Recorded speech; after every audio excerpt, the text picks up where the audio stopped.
السلام علیکم. مجھے 2010 میں زیارت ہوئی تھی اور میں شروع سے عبادت کرتی تھی اور مجھے شوق تھا. اور میں جب بچپن میں اپنی ٹیچر کے پاس پڑھنے بھی جاتی تھی تو جب ہم لوگ فری ہو جاتے تھے تو میں انہیں کہتی تھی ٹیچر حضور پاک کا کوئی واقعہ سنائیں, تو وہ پھر ہمیں سناتی تھی اور مجھے بہت مزہ آتا تھا اس طرح کی اسلامی باتیں سن کے. تو جب 2010 میں مجھے زیارت ہوئی تو میں اپنی امی کے گھر میں تھی اور انہوں نے اس وقت سارے گھر کو نیٹ اینڈ کلین کروایا تھا, وائٹ واش کروائے تھے. تو میں جس بیڈ روم میں لیٹی ہوئی تھی اس دن اس بیڈ روم کا دروازہ کھلا ہوا تھا اور مجھے جس بیڈ روم میں سوئی تھی وہ لاؤنج کے بالکل سامنے تھا اور لاؤنج میں ہم لوگوں نے زمین پر رگ بچھایا ہوا تھا. تو میں نے ابھی کے صوفے وغیرہ بھی پڑے ہوئے ہیں لیکن میں نے زمین پہ بیٹھے دیکھا کالے رنگ کا سوٹ مبارک پہنا ہوا ہے, کالے سیاہ ان کے بال مبارک ہیں.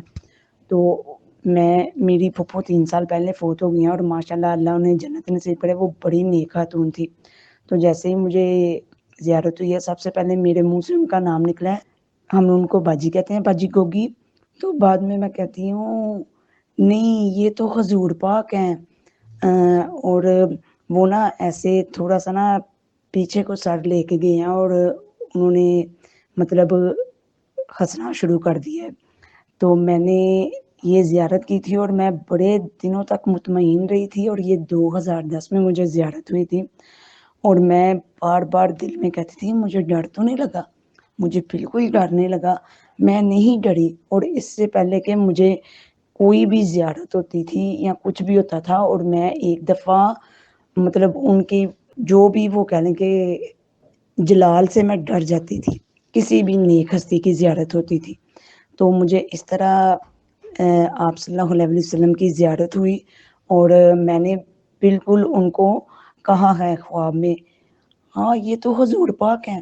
اور مجھے آج بھی بالکل ہی ان کا چہرہ مبارک یاد ہے. اور میں جتنے لوگوں کی زیارت سنی تھی, میں نے کافی آپ کے چینلز کی ویڈیو سنی ہے, تو میں کہتی تھی میرے جیسی زیارت کسی کو نہیں ہوئی. لیکن پچھلے دنوں میں نے ایک سسٹر کی سنی ہے, اس نے بھی ان کو کالے سوٹ مبارک میں دیکھا ہے.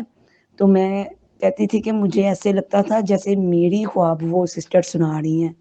اور میں آپ کے قافلہ درود کی ایک دو ویڈیو سنی ہوں گی اور میں اس سے بہت انسپائر ہوئی تھی. اور میں نے پہلے بھی میں ورد کرتی تھی لیکن میں نوٹ نہیں تھی کرتی, اور اب اس دن سے میں آپ کے چینل کے ساتھ اور آپ کے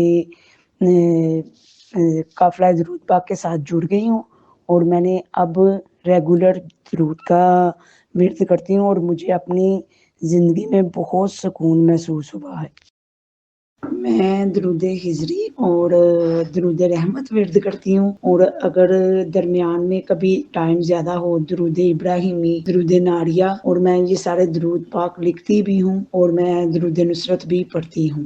میں قافلہ درود پاک کے ممبرز کی بہت شکر گزار ہوں. پہلے ہم ورد کر لیتے تھے, کبھی ٹائم ملا کر لیا, لیکن اب یہ کہہ لیں کہ ایک سلسلہ چل گیا. جیسے ہم لوگ اسٹوڈنٹ ہیں اور ہمارے ساتھ ٹیچرز ہیں, اور اب یہ ہو گیا کہ جیسے ٹیچرز بچے کو کہتے ہیں کہ آپ یہ کام کرو تو بچہ اپنی ڈیوٹی سمجھ کے وہ کام کو انجام دیتا ہے. اور ڈیلی بیس پہ ایسے ہی ہوتا ہے کہ جیسے ہم کسی اسکول میں ایڈمیشن لیا ہوا ہے اور یہ کام کر رہے ہیں, اور میں ان کے لیے بہت دعائیں کرتی ہوں اور اللہ پاک انہیں اس کام کا عظیم اجر عطا کرے. یہ میسج ہے پھر ان لوگوں کے لیے جنہوں نے بھی درود پاک کا ورد سٹارٹ نہیں کرنا شروع کیا.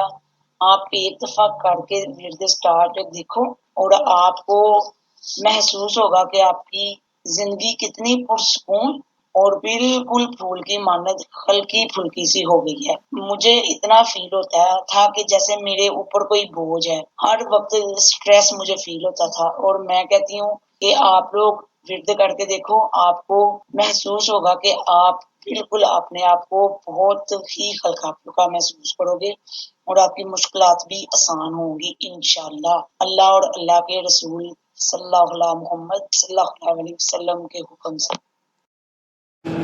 الصلاۃ والسلام علیک یا سیدی یا رسول اللہ وعلی آلک و صحابک یا سیدی یا حبیب اللہ. الصلاۃ والسلام علیک یا سیدی یا نبی الامی اللہ وعلی آلک و صحابک یا سیدی یا نور اللہ یا رسول اللہ صلی اللہ علیہ وآلہ وسلم. قافلہ درود پاک والوں کی طرف سے آپ کی بارگاہ میں سوال کرتے ہیں یا اللہ اس گروپ کو زیادہ سے زیادہ ترقی عطا کیجیے اور یہ گروپ پوری دنیا میں پھیل جائے. آقا ان سب قافلہ درود پاک والوں کو زیادہ سے زیادہ درود پڑھنے کی توفیق دیجیے.